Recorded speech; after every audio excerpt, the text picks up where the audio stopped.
Want to know how to add a bio or a short bio to your profile in Well-Found or AngelList? Well, no worries.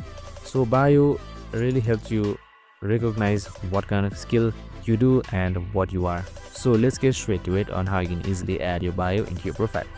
So first things first, just simply head towards wellfound.com or AngelList. So Wellfound is the new name, so just simply head towards wellfound.com and make sure you are logged in. So we have also created a video on how to log in, so make sure to watch it. So once you have done all of that, on the leftmost side you should be seeing profile. You can just simply select that. On the top right side also you can simply select that and select profile. So once you have done that, you should be on the profile right here. So you can just simply scroll all the way down and here you should be seeing your bio.